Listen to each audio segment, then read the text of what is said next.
What's a thing that is dangerously close to collapse that you know about? Story 1. The Florida citrus industry, specifically oranges. There is a fungus that is spreading and infecting groves across the state. Unfortunately, we have no way to kill the fungus. The only solution is to cut down all citrus trees within a certain radius of an infected tree. Many farmers are choosing to sell their farm rather than try to start all over. Story 2. The young childcare industry. Increased regulation to make facilities safer, a very good thing, had the unintended consequence of increasing costs for owners. You now need more teachers who have training and certification, not to mention the patience and stamina, to work with young kids all day. The pay is comparable to fast food without the benefits. Owners have to find a way to pay teachers enough to retain them while keeping costs down, so parents can afford to send their kids. It's damn near impossible without an infusion of government investments. Story 3. Literally all infrastructure in North America. The majority of underground infrastructure, pipes, water lines, sewer systems, has been completely ignored in terms of maintenance, and has been totally ignored in terms of budgeting replacing the assets. There are towns that have coming bills of 10s, 100s of millions, not even mentioning larger cities, that have saved approximately 0% of the required amount by constantly pushing out the lifetime estimation of the assets. Lots and lots of bills are coming due shortly, if the engineering estimates are accurate, and very few towns have saved anything for this scenario. We're basically living in a world where no one wants to be the person to say that we need to save money for long-term planning, and instead, everyone hopes things don't fail while they're leading and they can pass the buck. Story 4. The Ogallala Aquifer. You know how Kansas and Nebraska are known for essentially being endless fields of wheat and corn?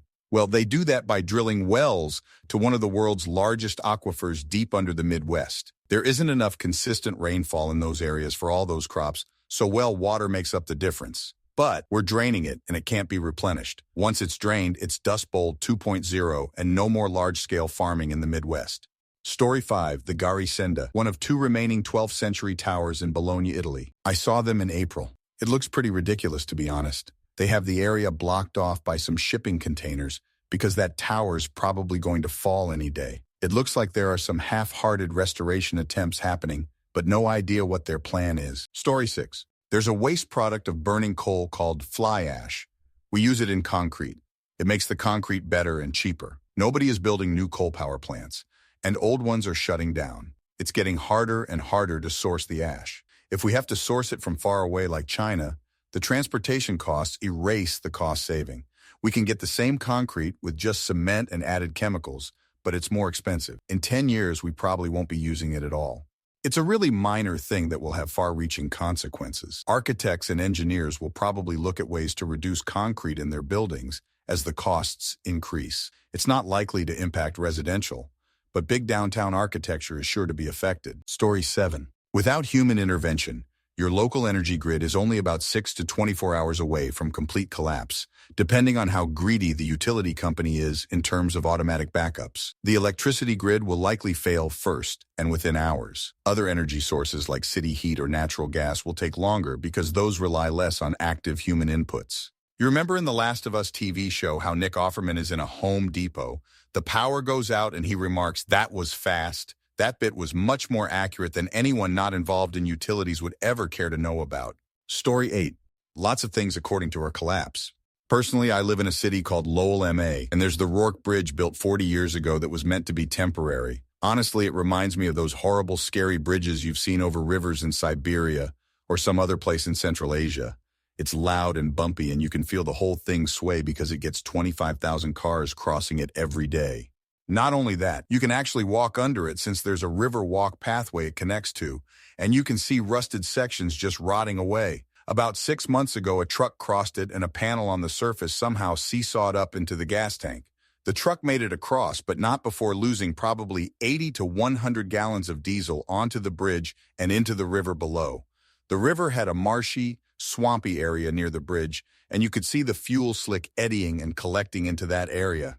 I can't imagine much survived underneath. I'm sure a lot of fish eggs and small aquatic animals died down there. The city, state, and feds have known this bridge needs replacing for decades, and they know about the rust and rot, but they continue to say that it will last for now. Don't they always say that, though? There is a plan to make a new one next to it, but it won't be done until 2028, which we all know means it'll probably drag on into 2029, 2030, etc. I honestly don't think it will last that long. Story 9. The food chain. I'm still amazed no one is talking about the fact that insect biomass has declined by 47% and abundance declined by number 61. 5% over the last 35 years. In some areas, it's measured 75% decline in a single generation. This insect apocalypse is very bad. Don't just take my word for it. Indeed, most biologists agree that the world has entered its sixth mass extinction event, the first since the end of the Cretaceous period 66 million YI ago, when more than 80% of all species, including the non-avian dinosaurs, perished. Story 10. Publicly traded companies constantly being like, we did good, not great. More money next quarter. Oh, that's good, not great. Even more money next quarter. In the 4 years I've been with my company, my production quota has tripled and it's unsustainable. Every quarter has to make more money than the last, otherwise it's failing. This is almost every single publicly traded company. Corners being cut, profits maximized, employees compromised. It's endlessly happening. Story 11. Housing prices along the coast in Florida. Most of the state is barely 3 feet above sea level, and flooding is getting worse and worse every year. In 50 years, sea level is going to be much more inland than it is now, and no amount of beach restoration is going to help it. Story 12. IT knowledge. There are several factors at work here. Colleges are mostly a few years behind trends, if not more. So a lot of recent grads are way behind from the gate. Most colleges are now just shills for business licenses called degrees. You need this license to be allowed to have an entry job, and they know it, and charge whatever the market can bear. Pearson VUE has seized a huge amount of this space, which just adds to the cost, and tries to enforce certification tracks with government contract specs and all sorts of inroads. The cash cow of graduating college with 6-figure jobs waiting for them is mostly gone. The junior roles have been outsourced overseas and have been replaced with people with multiple hats. There are very few middle roles, so the track of going from junior to senior has a huge gap that keeps getting wider. The senior roles are starting to age out. Many went into management and some are retiring. Knowledge and experience is getting lost. Companies reliant on technology to survey are cutting technology costs as a cost center because of the pressure of rising capitalism always producing value year to year. Thus, they send more jobs overseas and senior roles become too costly to maintain. We are incurring a lot of debt in aging infrastructure, and it is no different. There are systems operating high-cost operations in factories, transportation, and utilities that haven't been upgraded in decades, and some of the people who knew how it all worked are dying off. Eventually, there won't be enough senior roles to teach your younger people anything, and there will be a cascading series of knowledge gaps in current infrastructure, leading to huge failures. People say that kids today know computers, but they really don't. Most only know GUI and how to operate an iPad, not what makes the iPad work under the hood or how the internet works. Story 13. The UK criminal justice system edit for any non-Brits passing through. The new GVT has had to announce it's releasing prisoners early because it's got no space for incoming suspects on remand and new convicts. The last GVT shut like half the courts. The remaining ones are falling apart and understaffed. There aren't enough judges, so there's a 2-year backlog of serious cases. The junior end of the profession are so poorly paid, they've been on strike repeatedly.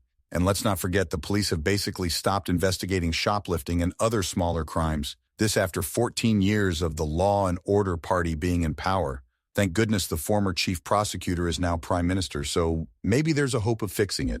Story 14. Cardboard baler at work. It's got a 3/4 inches pin that keeps the door mounted to the baler structure itself.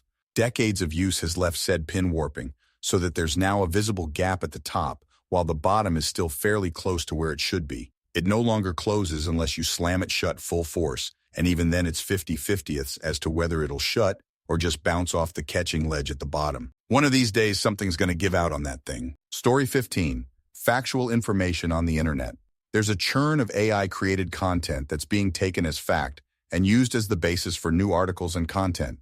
Sifting through information to validate it is already too much effort for many and will only become more difficult. Story 16, the Amazon. To some degree, it generates its own weather patterns, with the vast amounts of water evaporated into the atmosphere from leaves. Deforestation is putting it close to a tipping point where it can no longer maintain those patterns. Once reached, the feedback loop is likely irreversible. Random safety tip. First dates with someone you don't already know and trust should always be someplace public with cameras like a coffee shop. Trust your gut if something feels off. Story 17. The education system. We have maybe 10 more years before a whole section of teachers retires, and then we're absolutely screwed. 50% of teachers quit within the first 5 years, and that statistic is much higher for SPED teachers. We aren't going to have anyone to work in the schools. Get ready for your kids to be taught by an online program with a person who babysits 50 kids at one time and has no training. It's going to get bad fast, even faster in bad union states. And if you have a kid with a lot of support needs, truly, I don't know what they'll do. I work with that population, and we currently are missing 2 teachers, and 3 others are on emergency permits. It's a huge problem and keeps getting worse because the pay is so bad that no one wants to work with these students. I went to the hospital on Friday from a bite from a student, truly a manifestation of his disability, who desperately needs a 2-1, but the district is making it impossible. I barely get to teach because I'm putting out fires all day. Story 18. A lot of subscription services, not just like streaming services, I'm talking about the big corporate software subscriptions. I work in tech, and there's a very real panic going on at a lot of these companies because they built their entire network and service at a loss, funneled hundreds of thousands of investor dollars into a product with the idea that they would raise the price after and make it all back after getting a foothold. But here's the thing. The cost of running a live service program is much higher than just selling a license and letting people install the program and use it locally. You need servers. You need virtual machines, not to mention the person-hours difference between occasional software updates of regular software and a live service. So not only do they have to pay back that loss leading, they also need to make enough to keep up with running the service. They get in and they spread as far as they can. They reach every possible customer. They do what they planned on and jack the price now that they have dedicated users, but it's not enough. There just aren't enough customers to ever actually make the money needed to pay back their loans and run the company. Either your product is too niche or there's too much competition, or in some cases you are literally selling to every potential customer and it's still not enough to pay back your loss leads. And by the time they realize this, they can try raising prices. But at this point, some other company is going to be in the lose money, get customers phase, doing the same thing you are.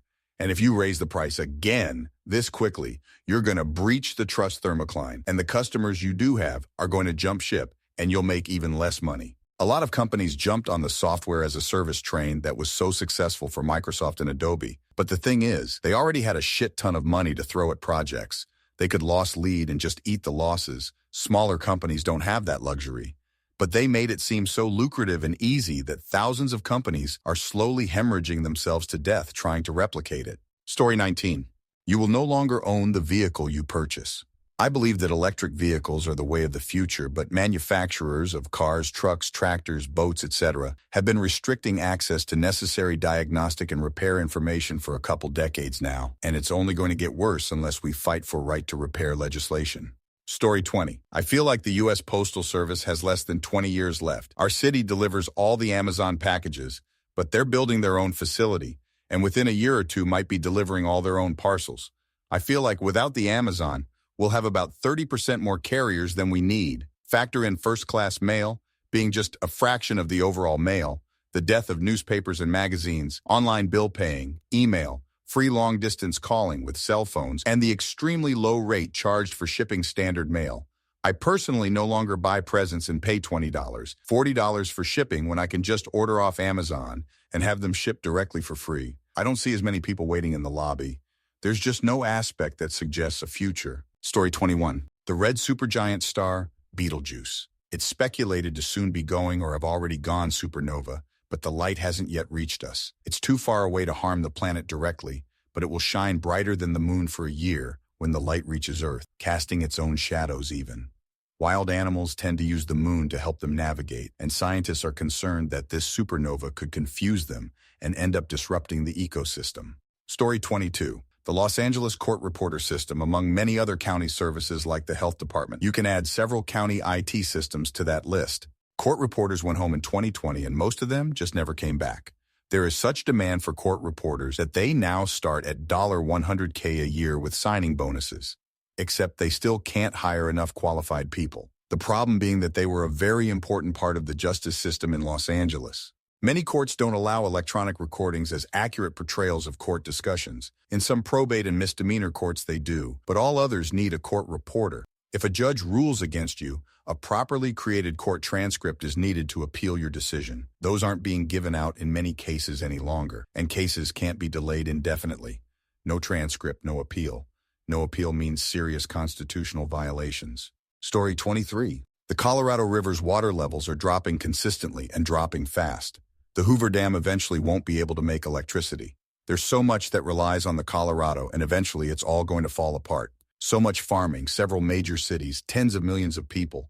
They're either going to have to relocate or start importing water from elsewhere. On top of that, 53% of aquifers in the U.S. are losing water. Story 24. The Canadian healthcare system is teetering on the edge of total collapse. No one I know has or can see a doctor. My elderly relatives are being dropped by their doctors regardless of health issues. They've closed every mental health facility and walk-in clinic in our city of over 600,000 people. They are telling people not to come to the emergency room unless you are actually at risk of permanent injury or have a life-threatening injury. If we get sick, we are dead. Countless billions are flowing into the system, and we are getting absolutely nothing out of it. All three levels of our government are pointing their fingers at each other saying, "Fix it," while we get left behind. They are clearly downplaying the issue to stave off mass protests at this point. I truly believe the outcome of this crisis will define the next generation of Canadian history, and we are going 100 km/h in the wrong direction. Story 25, the permafrost. Locked within the permafrost is so much methane, aka cow farts, that if we start to see even more melt and release that methane, we will get a runaway effect. And we're already seeing entire villages in Alaska and Russia be destroyed from the permafrost melting underneath them. Story 26. Our satellite systems, thanks to the Kessler effect. The Kessler effect suggests that when the amount of space debris in low Earth orbit reaches a certain level, it will trigger a cascade effect in which this debris will be constantly colliding and breaking up to multiply the amount of debris. Some believe this was already set in motion when two satellites collided in 2009 and created hundreds of thousands of pieces of debris. Plus, collisions resulting in space debris are becoming more frequent. The implications of this are huge. If this debris multiplication continues unchecked, it could severely hinder future space exploration and wipe out satellite use. Story 27. Housing. There is legitimate collapse coming in 2025 to 2026.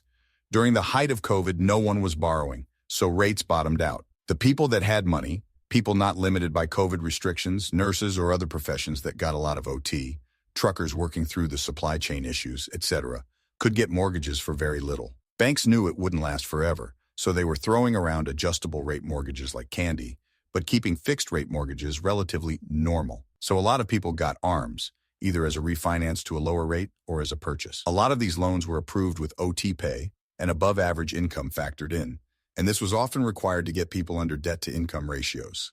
For the buyers, because real estate was so fucked during COVID, people were buying over the appraised value, often without inspections. At best, banks were lending 100% of the appraised value of the property, so if the selling prince, after bidding wars and whatnot, was $50K over value, that had to be paid out of pocket, wiping out any savings. Because sellers were often stipulating no inspection or refusing to address anything that came up on the inspection, a lot of houses were sold with problems. So now you've got someone with a 100% loan-to-value home with wiped out savings, and the foundation is cracked, or the roof is leaking, or the plumbing is going.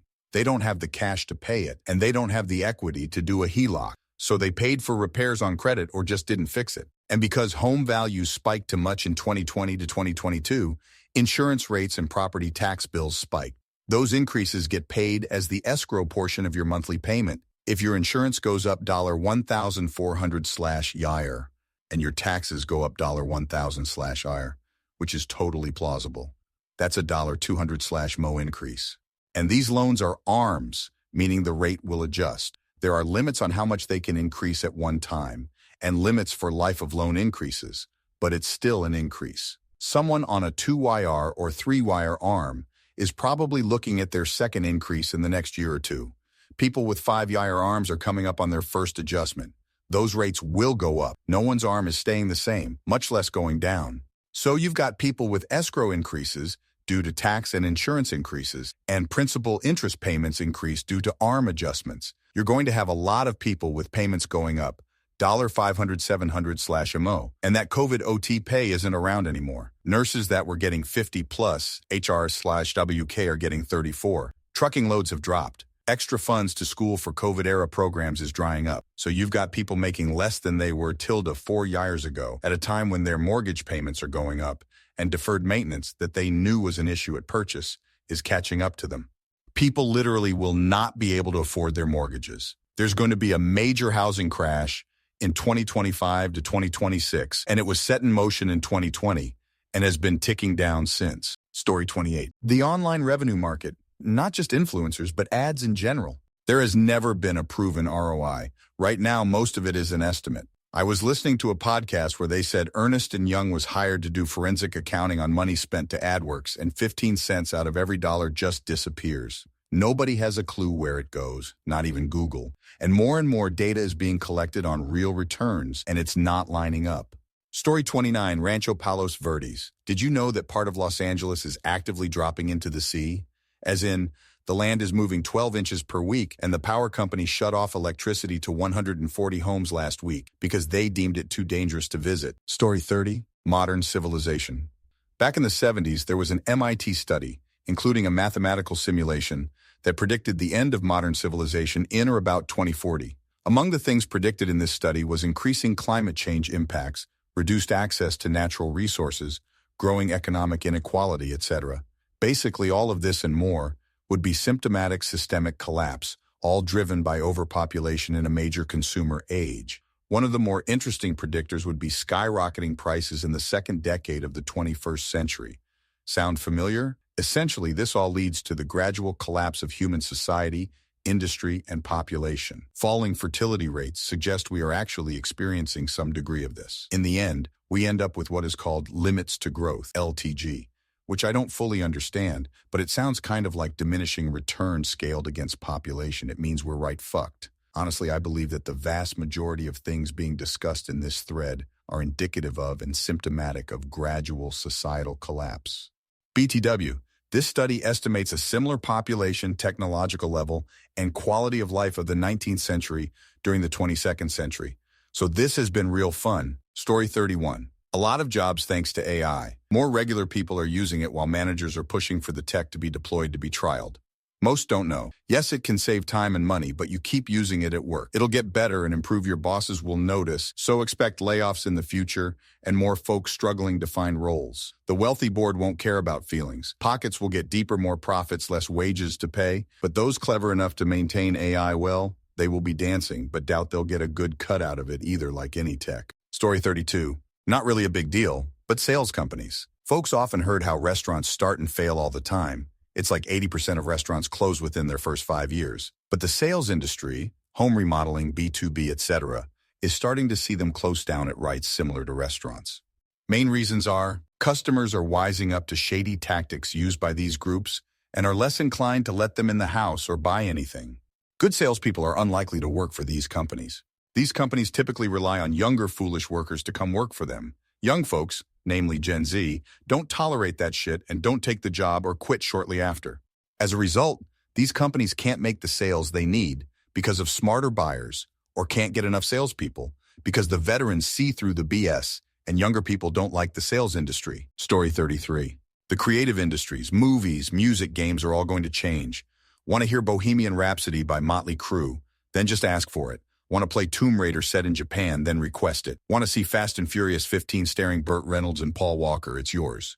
We are about 2 or 3 years away from this. Story 34 dams. I'm not sure why alarm bells aren't already ringing. Most lakes in the U.S. are artificial lakes created by sediment dams.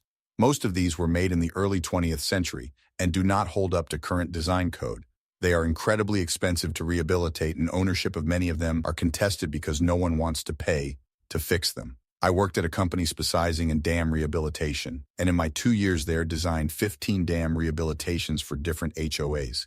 None of them will be built because of cost politics and will eventually fail. Story 35. I don't know about dangerously close to collapse, but I'd be shocked if universal meals, free lunches for all students, lasts long-term in the states that implemented it, California specifically. They had surplus funds post-COVID that they used to implement universal meals, but admitted they only had enough to fund universal meals for about 3 years. Unless they move tax money around, which they may have, they'll be running out of money here soon. Would be a disaster since everyone has now come to expect free lunches. I think they're banking on them passing free meals for all on the federal level, which is a discussion for sure, but ungodly expensive to execute. So we shall see.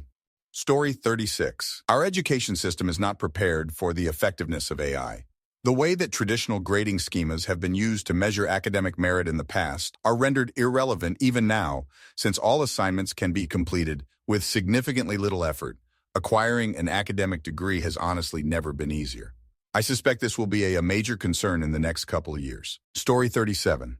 Learned in an oceanography course about the possible future collapse of the Atlantic Meridional Overturning Circulation, AMOC. For those who don't know, it's a large system of ocean currents in the Atlantic Ocean, driven by differences in temperature and salinity, which play a crucial role in regulating Earth's climate. It transports warm, salty water from the tropics to the North Atlantic, where it cools, sinks, and then flows back south at deeper levels. The AMOC is vital for distributing heat globally, influencing weather patterns and supporting marine ecosystems. Essentially, changes or disruptions to the AMOC can have far-reaching impacts on climate, including shifts in temperature and precipitation patterns. Given Earth's currently shifting climate, we're looking at a positive feedback loop. As the climate influences more change in the AMOC influences more change on the climate. If true, we're talking different weather patterns. Places once cooled are now hotter and vice versa, both sea and land natural ecosystems and farms alike becoming destroyed, and more. Story 38. Chocolate is in a lot of trouble. Bad harvests, drought, etc., etc. The price of a ton of cocoa is now almost double, $2,400, $4,000. Was less than 18 months ago with a predicted 4x to 7x rise in the next 18. Most people like chocolate. You may not be having cheap chocolate much longer. Story 39, the Atlantic Ocean flow that circulates warm water and keeps the northern hemisphere abnormally warm. In less than 50 years, Europe and the American East Coast are going to be considerably colder year-round when that flow stops. It's going to be a massive human migration never before seen. And meanwhile, the waters rising is going to see a massive migration from southern areas in the U.S. and Asia. Absolute unprecedented human nightmare. Story 40. Pretty minor compared to the things posted here. But in my job, IT, I see stuff like small businesses relying on Windows Server 2003 or SBS still rocking on-prem Exchange and really old software to go with it. IMO. It is not that terrible for a company to have old software or technology if it's possible to just put it inside a virtual machine or container and run on top of a normal up-to-date infrastructure or in the cloud, especially if it's in-house software that's fully documented and tested and works, and supporting it is someone else's problem and not your job. But for a small company with 10 employees whose server is an old Dell PowerEdge tower in a dusty closet, and they aren't using Hyper-V, it's just one server, OS, running on bare metal, and there is no off-site backup or practical way to do a disaster recovery, it's a ticking time bomb. And then you throw unsupported ancient software into the mix. For example, very old but mission-critical forms that were custom-made in FileMaker or Peachtree accounting way back in 1999 by an employee who retired and then passed away. Then what happens when it barfs up some obscure error message? Unless you can find a random forum post from 2003 where some guy fixed it and shared how there really is nobody around to save you. Also, the truth is, you just can't host your own email anymore unless you are really motivated or have a unique technical need to. Another thing is that there aren't going to always be techs available who are skilled in dealing with the problems of a 20-year-old system. Story 41. My family, not my direct family luckily, but my aunt's family. My guy cousin behaves like a golden child when he isn't. He can't handle my sister receiving the finest bit of help or praise while he gets everything since he and his son work on the farm. It's coming to a head now. He managed to take something his sister said out of context enough to take it as an insult to his youngest son. Oldest son decided not to invite her to the wedding. She found out by asking my sisters if they got their invitations yet, and they had. My aunt is too afraid to do anything. My uncle has health issues. No one in the wider family is happy with this. If I'd known about this before I RSVP'd to the wedding, I wouldn't have gone, but I found out a few days before the bridal shower. My direct family is thinking of adopting the affected cousin as a sister, adding her to our family vacations. We already consider my aunt a second mom after the loss of our own mom. I have a feeling when Guy Cousin finds out things are going to go crazy. Story 42. And our old dining table has long since seen its best days. Every family gathering turns into an ordeal when that table begins to wobble and creak with every movement. With each bite of dinner, the chair on which one sits begins to play the role of not only a chair, but also a musical instrument. One family member even joked that if you listen closely, you can hear the melody of Moonlight Sonata. Eventually, this table became not only a place to eat, but also a source of constant fun and noise that everyone used to put up with until they saved up enough money to replace it. Story 43. Topsoil. We owe our entire existence to a 5 to 10-inch layer of topsoil and the fact that it rains. Industrial agriculture is stripping the dirt of its nutrients, and we are not practicing sustainable agriculture here. Some areas are projected to be completely stripped within the next 5 decades. I'm honestly more terrified of this than of climate change, yet very few people outside of ag spaces seem to be talking about it. Story 44. Rural healthcare in the U.S. Only the most ruthless and money-driven healthcare orgs are stable in this environment, leading to consolidation in the field. As the players consolidate, rural hospitals are at extreme risk as they don't make much money. I know this sounds ludicrous considering how expensive care is in the U.S., but nearly all of that money is finding its way into giant insurers and other non-provider entities, leaving the actual healthcare providers holding the bag. Story 45 depends what you mean by close, but lots of things. Physically, the sandhills of Nebraska were free-moving dunes the last time the planet was this hot, so it's probably just a matter of years till they destabilize again and start swallowing up farms and towns. The education system, economic system, housing, media, healthcare, democracy all seem to be in the process of collapse as we speak, with maybe some temporary reprieve for some of these if the next national election in U.S. doesn't go the wrong way. And if we manage to somehow avoid a civil war and/or constitutional crisis, and we have military conflicts that are pretty consistently threatening to widen to regional wars or beyond.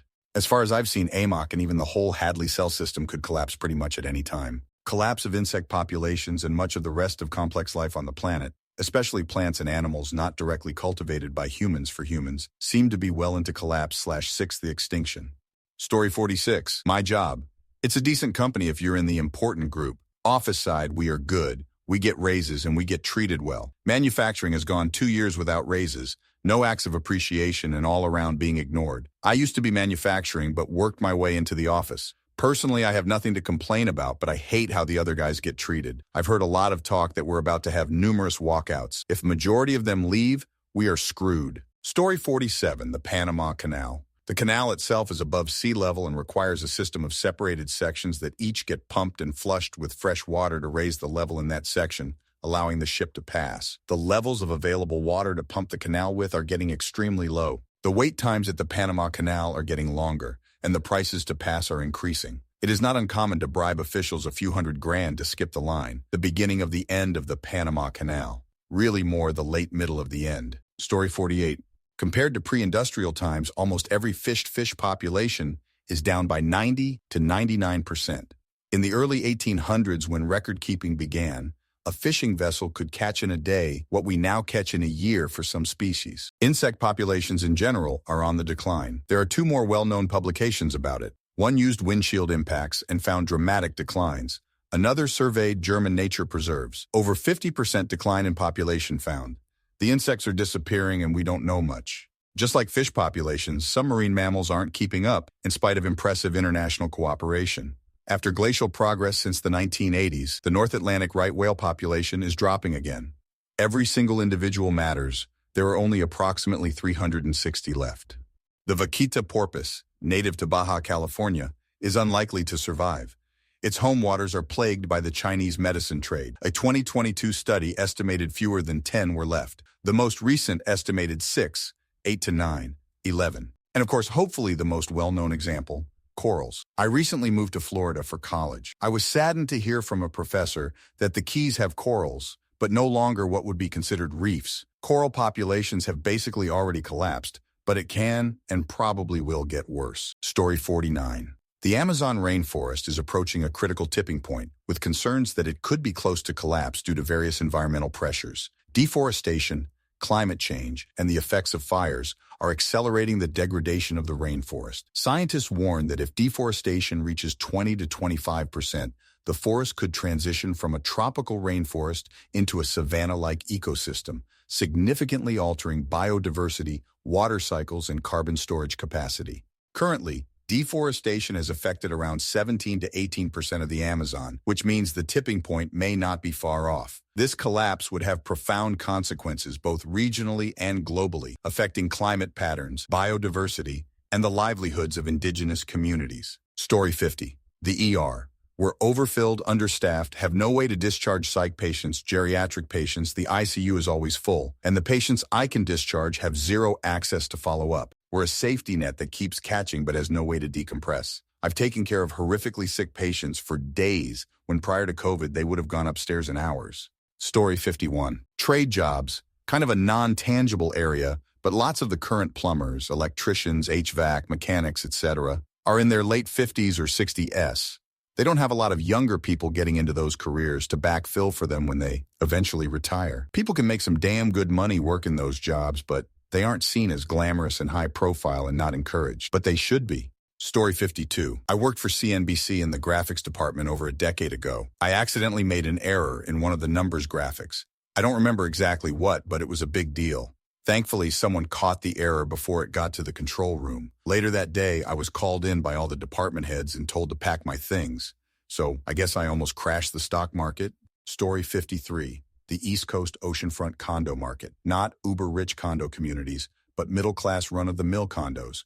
Myrtle Beach, Jacksonville, Florida. Insurance rates are skyrocketing, and the condo associations can't afford 100% coverage for rebuilding policies. Many are buying policies for 80% rebuilding cost, and sellers can only sell to cash buyers or finance the buyer. I'm not sure how that plays out in the long run, but it sounds like a perfect time for rich investors to come in and take over entire condo communities and turn them into apartments or bulldoze them for luxury single family. Story 54. There's a hotel in my city that dates from the 1890s, but was abandoned in 2020 when COVID hit. A developer bought it and discovered one of the two surviving buildings, which are attached via a lean-to, did not have a foundation. Whoever built it in the 1920s simply hammered wooden beams into dry sand and filled any gaps between the stumps and the floor above with extra chunks of wood. These have since fallen away, leaving the floor with zero support. There's also a concrete walkway between the two buildings that was used as a service lane. The concrete panels have nothing holding them up because the steel beams that did rusted away due to lack of waterproofing. Demolition has started, though I'm not sure how it's progressing so far. Story 55, the Amtrak Bridge in NYC between Ditmars Boulevard and 23rd Avenue. Pieces of it have been falling off into the road for weeks, and citizens in the area have been putting caution signs around the area to warn pedestrians and drivers. It's extremely concerning to me, and I am bothered by the fact that last I checked, no immediate, significant action was being taken to repair it, or at least close off sections of the road where debris is falling. Story 56. The daycare system in Germany. As of now, 480000 positions as a daycare teach nurse are vacant, and it'll be more and more. We've reached a point at which the working conditions are so bad that new staff members either don't stay post-job interview or quit within 1 year because there's nobody who could show them how to run that mill. This leads to the remaining members barely passing by even more, leading to a bad working environment. What also doesn't help is that most parents are not understanding but angry at the daycare for the current situation, and that the federal governments are also kicking down on the daycares. As we're speaking, daycare staff is on sick leave for 31 days/year, 10 more than average, and with that we have the highest count of sick leave in the country as professions go. Not only because often parents think that the child is too sick for vacation but fit enough for kindergarten, but also because of burnout, depression, and developed anxiety disorders. This shit show is not getting better but a new season. Story 57. In the UK, lots of schools and other large municipal buildings were made using RAC, reinforced autoclaved aerated concrete. It's concrete mixed with other crap and has air blased into it to make a lightweight panel filled with bubbles of air. It was in use from the big post-war building phase in 1950s until the 1990s housing boom. The problem is that when it gets wet, it starts to crumble under pressure. In case you didn't know, it rains a lot in the UK and buildings are heavy. It's not known how many residential buildings were made using RAC. Story 58. I'm not so sure how close to collapse my example is at this time, but it is certainly of growing concern which doesn't get enough attention. Humans today are pumping out groundwater, mostly for agricultural reasons, though not always, at an unprecedented rate never seen before. So much so that even entire cities are sinking in elevation. Case in point, Mexico City. It's the 4th most populated city in the world, but due to its over-reliance on groundwater pumping, the city is sinking at a rate of 40 centimeters or 15 inches every single year. And they aren't alone. There are other cities experiencing that too. BDTW. The world's groundwater pumping has become unsustainable, meaning pumped out at a faster rate than those water reserves could ever naturally replenish themselves. Not only that, but after its intended use, that water then gets introduced into the natural water cycle above ground as it evaporates, which must rain back down at some point. And when it does, that will most likely rain onto some body of water, since water covers over 70% of Earth's surface, thus contributing to rising ocean and sea levels. Go figure. But watering down the oceans like that will slowly dilute its salt content, salinity, over time. And its salinity is what power the ocean's currents which Earth relies on to pump pent-up heat from one part of the planet to the other. The fact that it's not brought up much among climate advocacy groups is very, very unfortunate. Everybody today just wants to focus their efforts towards CO2 being the primary bogeyman worthy of people's concern. And of course, nobody, and I mean nobody, not even Greta Thunberg herself, is batshit crazy enough to ever stigmatize groundwater usage as being a worrisome matter in front of an environmental panel of science experts. Story 59. Super heavy rain events caused by climate change will wash away crops in the soil they're growing in. Only weeds grow after that. Also, hotter weather accelerates the process of microbes breaking down organic matter in soil. That is why the closer to the equator, the less topsoil exists generally. The erratic climate will cause the range for plants to decline and reduce biodiversity. The various governments and NGOs will be devoting more and more of their resources to helping people hit by climate-related disasters. These are just some of the spiraling downward causes and effects of both extreme dependence on an economic system dependent on monetary and man-made material growth and petroleum. Story 60. Wouldn't be surprised if landscape arch at Arches National Park went down tomorrow. There's a fun video from a few years back that shows a huge chunk of it falling off from natural erosion. I show it to my third grade social studies class every year. When it goes, I hope it goes naturally, and I'll be glad that I got to see it in person several times before it went. Story 61. The bridge over Page's Ice Cream in Pittsburgh. Been there 100 years, and the line for the shop runs right under the bridge. I always looked up and saw huge chunks of concrete missing and exposed rebar, and knew one of these days, a concrete chunk is going to let loose when some massive freight train rolls over and smushes some unsuspecting person waiting in line for ice cream. Story 62. South Africa's power grid. Few, if any, countries have faced more brain drain than SA over the last 3 decades. All the older electricians and engineers are retiring or dying, and anyone smart enough to be taught how to keep the lights on has emigrated to London, New York, Sydney, etc. And even if they wanted to stay, the ANC and its main rivals are all corrupt racial spoils systems parties that interfere with Exim's hiring, treating it as a jobs program rather than an electricity company. Story 63. No idea if it's true, but the logic is there. I was once told some of the cities in China will probably literally collapse in my lifetime.